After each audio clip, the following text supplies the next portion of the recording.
17 free throws out of 18 in just 36 minutes. Can you talk about just what level that is? Yeah, it's we're seeing something pretty cool right now, right in front of us, right? And it just goes back. I think I heard him say a week or so ago, maybe 10 days ago, that his mindset is to go out there and dominate every single night. And I like that as a starting point, right? I think he only had 10 in the first quarter tonight, if I'm not mistaken, which he's been kind of getting close to 20 in some of those. So I kind of like that as well. And just the combo of they did try to stay closer, take away some of the getting the ball to him, and that means Tyrese has to turn on the jets or bounce out there and go. And there was a segment where in the fourth he was able to do that, but I actually thought Joel started a little slow and didn't have quite the pop, and they went in a little reverse layup, and he didn't quite get it up to the rim one time, and I was like, oh, what's going on? But I thought he really, late second half, all that stuff, I thought he really looked, I don't know, it's like every time he takes a shot, you think it's going in. It's really high percentage. When you see him have 51 points against a defender like Gobert and a good defensive team like Minnesota, what's your reaction when it comes against an opponent like that? Well, I think that I keep saying this, I think he's continuing to get better, right? I think he's just doing enough different things rhythmically to keep those guys guessing. And he's really got a feel for if they step into him, of getting into him. And I think Gobert fouled him once with his kind of body on his arms. He came forward and Joel noticed he was coming forward and he got right into his forward movement. So listen,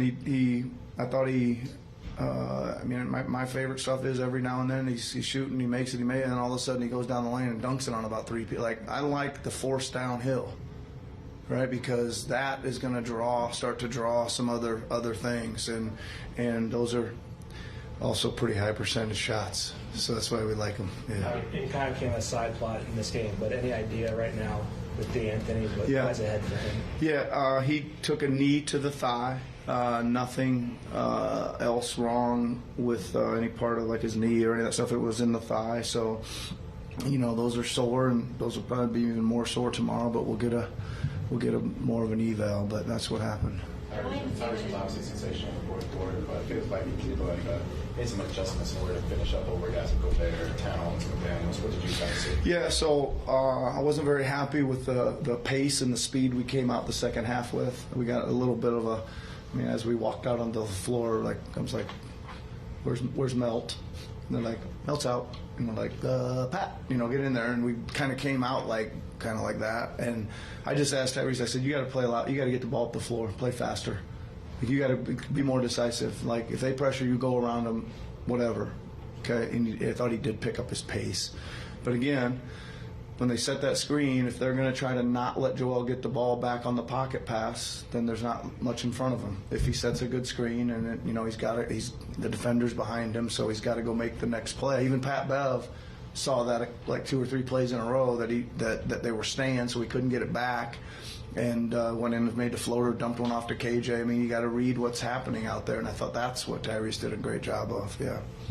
At the beginning of the season, aggression was a theme, obviously, with Tyrese. When you think about the second half, also in the beginning of the season, you talked a lot about finishing through contact, drawing contact. It felt like in the second half, after the adjustments you're talking about, he was sort of doing all those things that you wanted of him. Where would you say he is sort of in that progression and I guess being able to do it on command? Yeah, well, tonight he was really good. Yeah.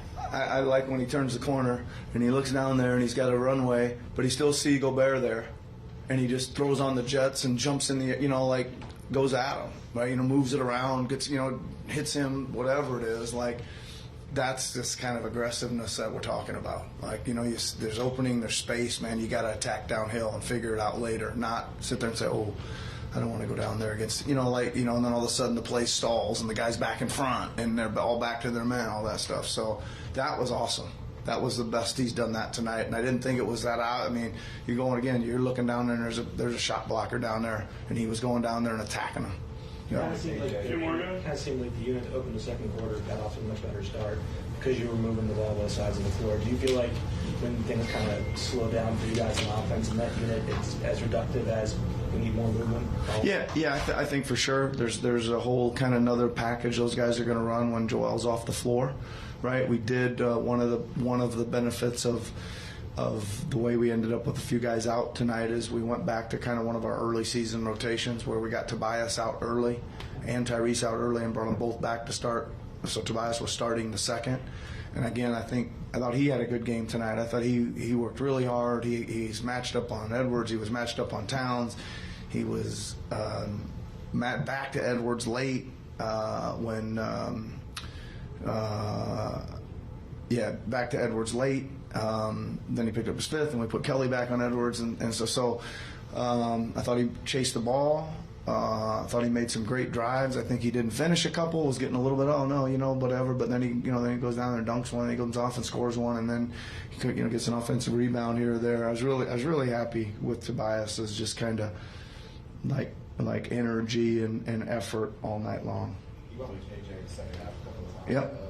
What went into that decision, and what did you kind of see on this run there? Yeah, we were just kind of at a position where we were needing what we thought was a athletic, strong, physical guy to take some minutes on Edwards, right? And we finally found a good matchup for Towns, which was Marcus, right? He did a good job on him, and then we're just trying to buy minutes for those guys to get a little breather here and there. And yeah, he did a good job. He competes, man. He competes and he can move, and he's physical. And he's not, he's a little dangerous around the rim at the other end too, right? He can finish and do some things down there. If you just say I apologize, I was in a little approach, but they had to jump in that third quarter, and then you guys picked it up. And then what your response in that situation where you guys came out from that jump, and then what was the key for that? And then just talk about being able to just kind of turn it around that one. Yeah. The key for me was, sometimes I think this happens. I don't have any huge statistical research on this, but you get up for a big game and you rev your engines really hard in the first half, and then you go shut them off at halftime. Right? Sometimes it's hard to come out and have them revving again. I just think that was our problem. We just were moving a little, and then we'd take the ball out and we'd walk it up, and nobody was moving. And I just called the timeout and said, "Let's go. Let's get the ball in. Let's attack. Let's get up, get them back on their heel." And we did. I think we just kind of needed a little bit of a moment to kind of re-energize our engines there a little bit. Thanks, guys. Okay. Thanks, everybody.